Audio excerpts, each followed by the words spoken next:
Hey, what is up, everybody? Danny here, and in this video, I want to just pop in real quick, just to update you on the course outline. And so the course outline is finished for WordPress Made Easy. The WordPress Made Easy is my second Udemy course, and the outline is now finished. And so if you've been following me, in previous videos, I've showed you kind of my mind mapping process. If you're looking at my screen right now, you can see I'm using MindMeister for creating a mind map.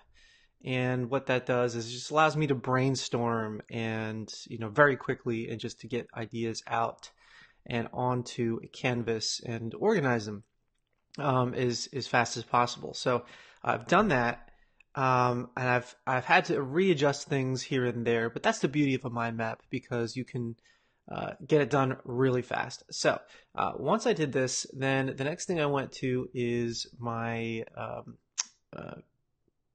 course slide application of choice, which is Keynote. And in Keynote, you can see here, so this is a master slide, and this is, in the past, what I used to do is kind of put a separate file, a separate slide file for every single module and lesson and video. And it just became a little bit hard to manage. Files were getting saved and lost and misplaced in different places. So what I've decided to do is keep a master file. And in this master file, every slide for the entire course is listed in here. And I insert little kind of slides for breakpoints for where modules happen. And so I'll just kind of run down that with you really quick. And so, I've got my title, got a little description for myself, and a high level overview of the course, and then some next steps. And so the course outline kind of follows this pattern of, kind of tell them what you're going to tell them, tell them what you told them that you're going to tell them, and then remind them of what you just told them. So it's kind of like a content sort of sandwich when you're looking at it from a teaching perspective.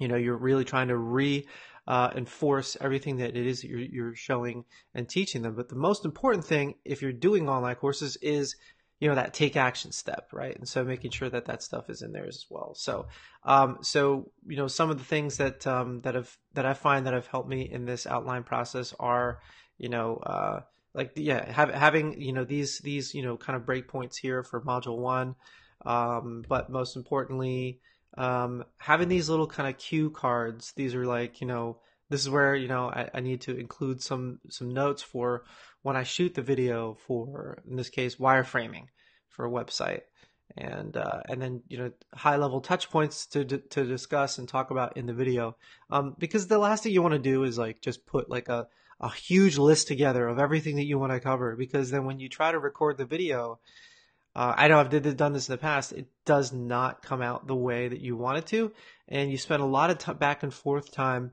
and you end up scrapping video and wasting time. And so being able to talk at a high level is much more fluid, just like I'm talking to you now.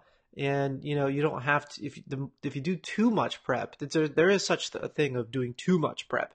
You're over prepping and you're trying to be perfect. So keep it at a high level. You can always come back and you can always improve. So that's just some quick tips that I found in doing this to really help me, and add a step for congratulations. So after the course is over, reinforce the decision that your potential student has made to, decide to go through the course. And if they have actually gone through the whole course, then, you want to congratulate them, and you want to, tell them that they should be congratulating themselves as well, because, it's not, most people don't finish courses, and that's just the truth. And so if you're creating a Udemy course or, any other platform, but Udemy in particular, they give you a lot of metrics that show you exactly where your drop-off rates are in your videos. And I'll do another video on that to kind of show you, but they basically give you the metrics that you need in order to try to improve your courses. Truth is, most people don't even start a course, much less finish a course. But if they do, definitely you want to have a little next thing and congratulate them. And at the end, kind of like, what are the next steps? You know, what are the next steps for someone that's looking to, you know, like in this case, it's build a website. WordPress made easy. Build a website in under an hour for your brand. And, you know, once you have that, okay, well, that's, you know, the journey is not over. There's a win that you get out of this. There's a transformation that you get out of this if you actually follow the course. And that's why, you know, you do it in 1 hour, and, you know, that you can feel it, visualize it, and see it. It doesn't take you months, you know, to get that result.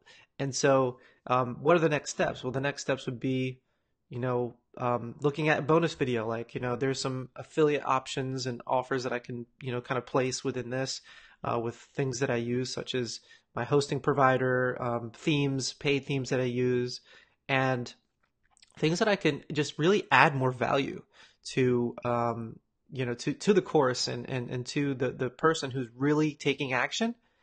Add that bonus value so that they can go ahead and take it, you know, to the next level, the next step for their website, right?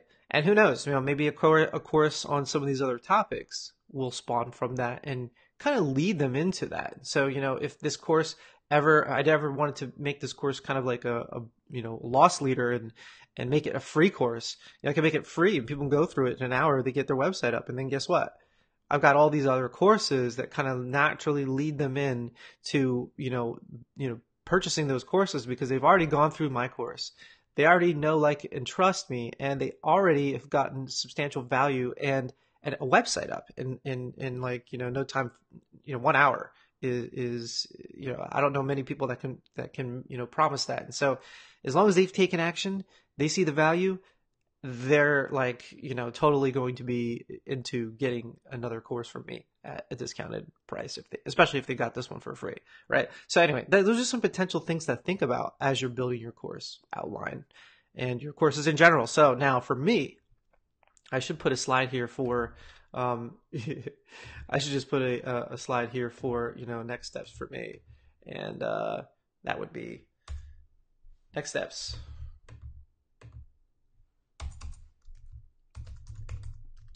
Record. And that really is it for me. So, you know, the next steps for me is now I've got all the outlines out, is going to be recording the videos and getting them uploaded on Udemy. So anyway, I hope if you're watching this, you know, this replay, that you've got some value out of this video. Go ahead and continue working on your course outline if you haven't already. You know, once you get that's out of the way, then you can really sit down, grab a cup of coffee, actually record your videos and feel like you're making that progress. Again, don't record a video until you finish your outline. You know, if you're watching this, there's a group. If you're not part of it already, I have a group called Launch Your First Online Course. It's a free group on Facebook. There's a lot of people in there right now that are looking to build their first online course. And, you know, it's just a community I'm trying to, you know, build for other people who are in the same phase of really kind of trying to get what it is that they're maybe an expert at or whatnot, and they want to teach, but they don't have a course out there just yet. And so go ahead and I want to put the link to that group in the video below.